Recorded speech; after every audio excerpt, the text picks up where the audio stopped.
स्वागत है दोस्तों। आज हम सभी भारतीय काव्य शास्त्र के बहुत ही महत्वपूर्ण 10 प्रश्नों का संग्रह इस वीडियो में पढ़ेंगे। ये सारे प्रश्न अलग अलग परीक्षाओं में कई बार पूछे जा चुके हैं, तो ये आपकी परीक्षाओं की दृष्टि से बहुत ही महत्वपूर्ण सिद्ध होने वाले हैं।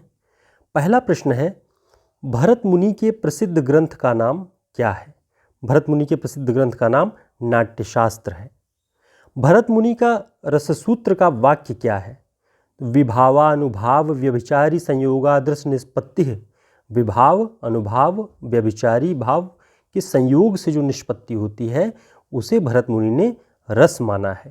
जब भी यह पंक्ति पूछी जाए कि इसके रचनाकार कौन हैं, भरत मुनि, और यह किस ग्रंथ में है, तो नाट्यशास्त्र में, ये आपको ध्यान में रखना है।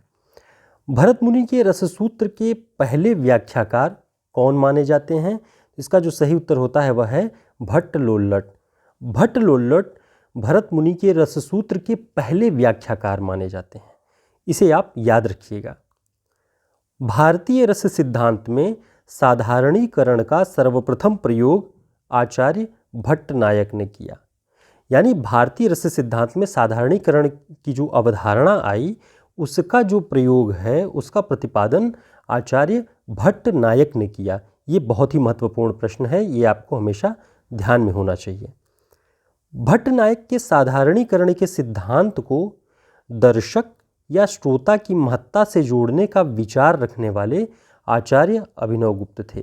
यानी साधारणीकरण के सिद्धांत का प्रतिपादन तो भट्टनायक ने किया, लेकिन उसे दर्शक या श्रोता के साथ साधारणीकरण को जोड़ने का जो विचार रखा वो आचार्य अभिनवगुप्त ने रखा। इन दोनों के डिफरेंस को भी आपको महत्वपूर्ण रूप से ध्यान रखना है। अगला प्रश्न है, भट्टनायक ने रस निष्पत्ति की विवेचना में भावकत्व और भोजकत्व की कल्पना की है। अब ये प्रश्न बनता है कि रस निष्पत्ति की विवेचना में भावकत्व और भोजकत्व की कल्पना किस आचार्य ने की है? तो उसका जो उत्तर होगा भट्टनायक ने की है। दोस्तों, अगर आपको ये वीडियो उपयोगी लगे तो आप इसे लाइक और सब्सक्राइब जरूर करिएगा। अगला पॉइंट है, आचार्य भामह ने काव्य हेतु के कितने भेद बताए हैं? तो आचार्य भामह ने काव्य हेतु के 3 भेद बताए हैं। और तीनों भेद कौन कौन से हैं? प्रतिभा, व्युत्पत्ति और अभ्यास। आचार्य राजशेखर प्रतिभा के 2 भेद करते हैं, कार्यत्री प्रतिभा और भावित्री प्रतिभा। आपको ध्यान में ये बात रखनी है कि जब पूछे कि प्रतिभा काव्य हेतु के रूप में प्रतिभा का 2 भागों में विभाजन किसने किया है, तो आचार्य राजशेखर। और किन रूपों में? कार्यत्री प्रतिभा और भावित्री प्रतिभा। आचार्य रुद्रट और कुंतक ने भामह की प्रतिभा के स्थान पर शक्ति शब्द का प्रयोग किया है। यानी पूछे कि प्रतिभा काव्य हेतु के रूप में प्रतिभा के स्थान पर शक्ति शब्द का प्रयोग किस आचार्य ने किया है, तो आचार्य रुद्रट और कुंतक ने किया हुआ है। क्या किया हुआ है? शक्ति शब्द का प्रयोग प्रतिभा के स्थान पर किया हुआ है।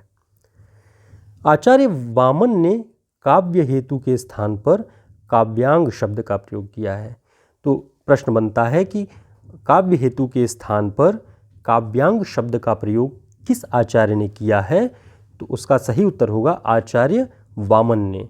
ये सारे प्रश्न बहुत ही महत्वपूर्ण हैं। यदि आप इन्हें ध्यान में रखते हैं और इन्हें कहीं नोट कर लेते हैं ताकि परीक्षाओं के समय आप इन्हें दोहरा सकें, तो ये आपके लिए बहुत ही प्लस पॉइंट होंगे। कोई न कोई इनमें से पूछा ही जाता है लगभग परीक्षाओं में। उम्मीद है आपके लिए यह बहुत ही उपयोगी वीडियो होगा। इसे लाइक और सब्सक्राइब जरूर करिएगा हमारे चैनल को। फिर हम एक नए वीडियो में मिलते हैं। बहुत धन्यवाद।